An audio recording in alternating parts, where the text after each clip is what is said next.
Et l'honneur de lancer la première grande manifestation de l'UPR en France.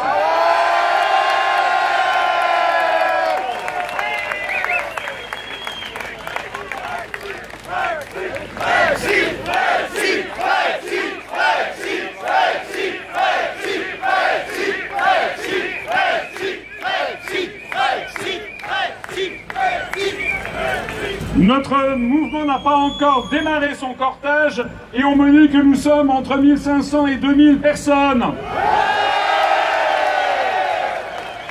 Et je pense que nous allons avoir encore plus de monde qui va nous rejoindre dans les minutes qui viennent.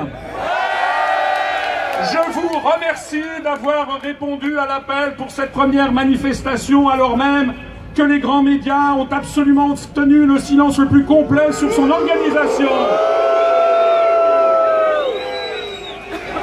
Vous savez, il y a d'autres manifestations ce 1er mai 2018. Il y en a une qui se situe place de la Bastille, pour aller jusqu'à la place d'Italie. Pour ce qui nous concerne, la préfecture de police de Paris nous a demandé d'être présents en place de la République, ce qui est d'ailleurs un très beau symbole, puisque la place de la République est dominée par la statue de la République qui brandit un rameau d'olivier. Et nous allons défiler jusqu'à la place du Châtelet. Je vous demande à toutes et à tous de défiler dans le respect des principes républicains, de ne procéder à aucune provocation, de défiler conformément à notre charte fondatrice, en respectant toutes et tous, de défiler en défendant les valeurs de la République.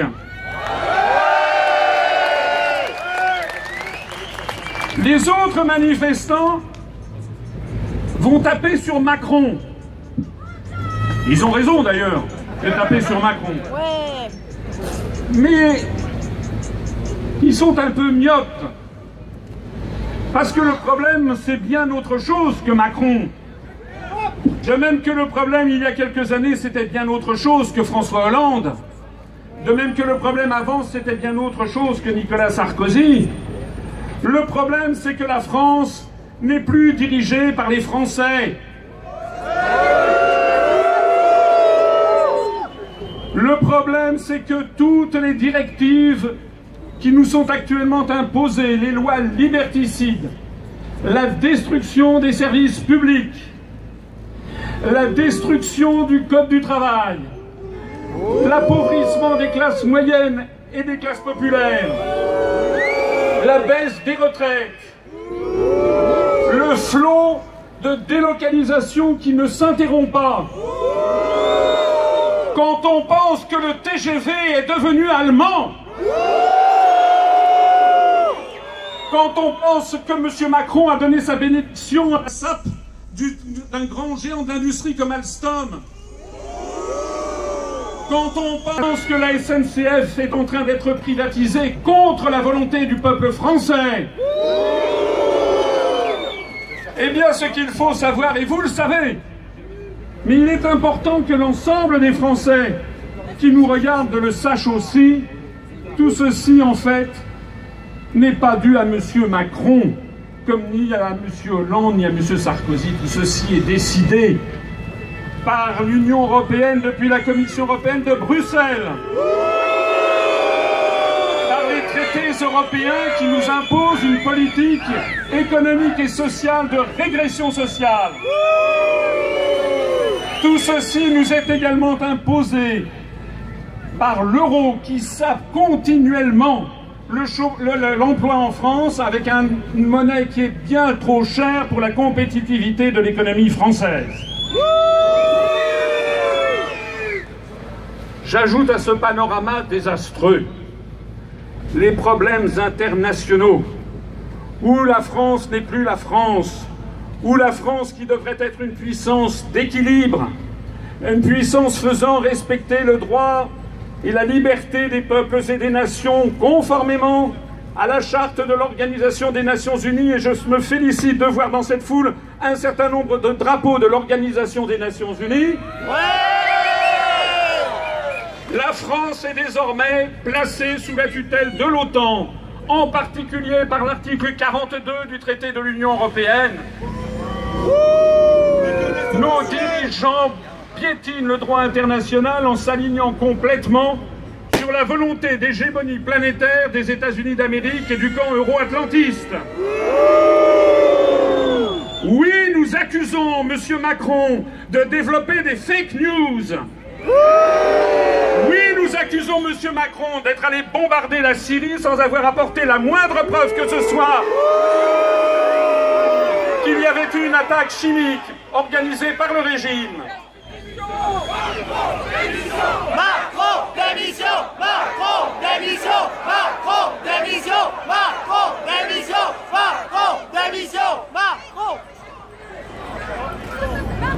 Oui, nous accusons M. Macron de s'être aligné sur les intérêts Washington et de Londres pour s'attaquer à la Russie, en particulier en avalisant cette affaire bien mystérieuse de l'empoisonnement Skripal. Il est où, monsieur Skripal, d'ailleurs? Où sont les preuves?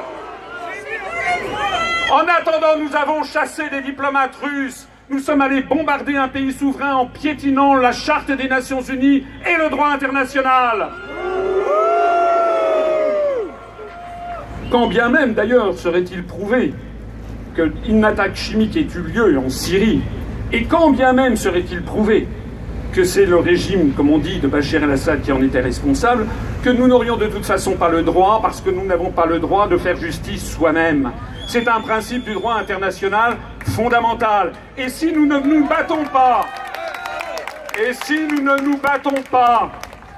pour faire respecter le droit international en ce moment, pour imposer aux États-Unis, à l'OTAN de le respecter, il faut voir loin. Dans 20 ans ou dans 30 ans, qu'est-ce qui fera que la Chine ou la Russie respecteront à leur tour le droit international? Nous nous battons, nous, pour la liberté de tous les peuples et de toutes les nations.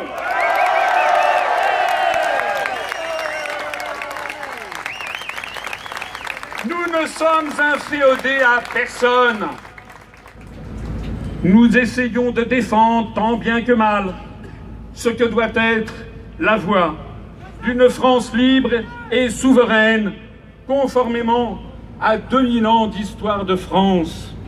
Rappelez-vous ce que disait Charles de Gaulle, il y a un pacte 20 fois séculaire entre l'indépendance de la France et la liberté du monde.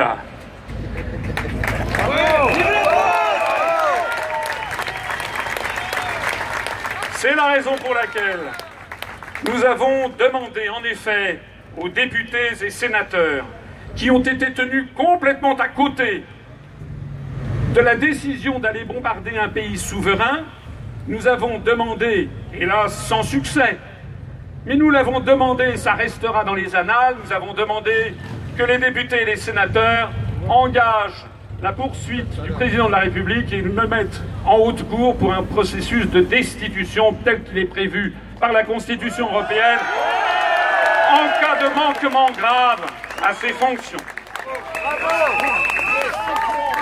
J'ajoute que si les Français ne se réveillent pas, le pire est à venir. Parce que le président de la République a maintenant un projet de réforme constitutionnelle. On se focalise sur la diminution du nombre de parlementaires. C'est intéressant, d'ailleurs on l'avait proposé nous-mêmes. Mais ce qui est grave, c'est que M. Macron, dans son projet de réforme constitutionnelle, a prévu la fin de l'unité française, a prévu que désormais des provinces pourraient avoir leurs propres lois séparées les unes des autres. C'est un retour avant la Révolution. C'est la grande la démolition, non seulement des acquis du Conseil national de la résistance de 1944, qui avait créé tous les services publics à la française, la sécurité sociale, etc., qui est en cours de démolition, mais c'est également la démolition de la République française elle-même, pour en revenir à une France d'ancien régime, avec des lois, des provinces différentes, des privilèges pour les plus riches, et puis des privilèges pour les lois, pour les régions, les départements, jusqu'à ce qu'en fait, ce soit la France elle-même qui se désintègre.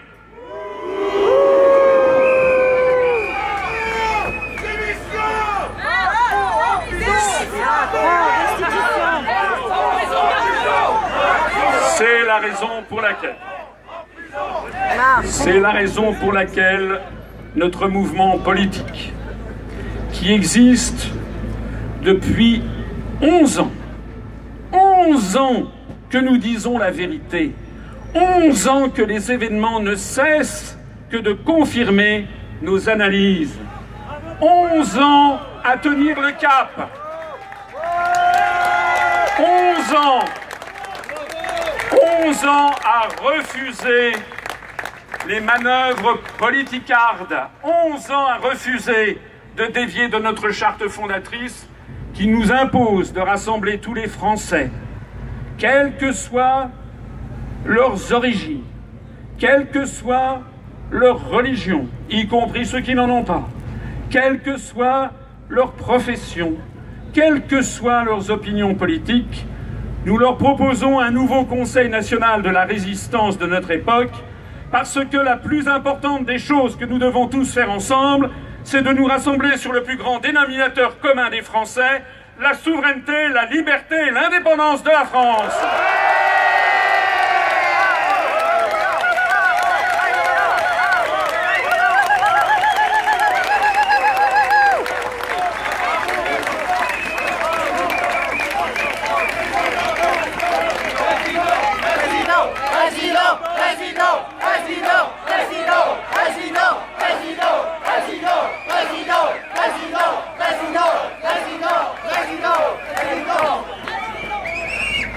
Je remercie toutes celles et tous ceux d'entre vous qui sont venus, parfois de l'étranger. Je vois qu'il y en a qui sont venus de Suisse, il y en a qui sont venus de Belgique, il y en a qui sont venus de toute la France, y compris de l'outre-mer.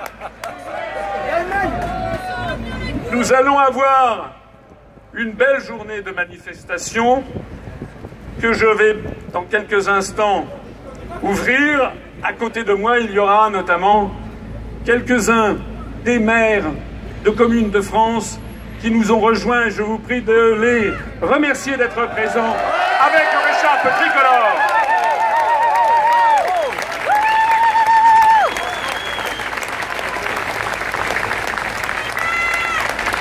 Je voudrais remercier aussi les organisateurs qui ont passé des heures et des jours et des nuits à organiser cette manifestation, à obtenir l'autorisation de la préfecture de police de Paris, à négocier le trajet, à mettre sur pied les professions, les tracts qui seront distribués, qui ont déjà commencé à être distribués, les ballons également dont vous disposez, également qui ont organisé ce char qui va permettre de défiler.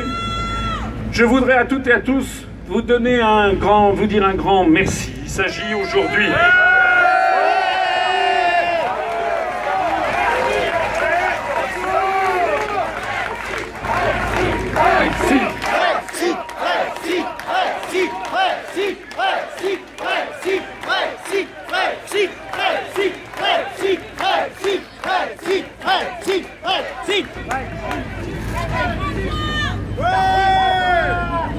Il s'agit aujourd'hui de notre première grande manifestation.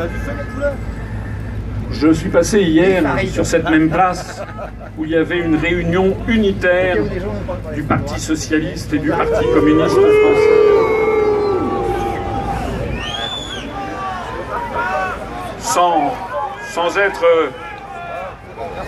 Sans être trop caustique, je peux dire que ces deux partis avaient à peu près quelque chose qui devait à peu près être le quart du monde que nous sommes aujourd'hui.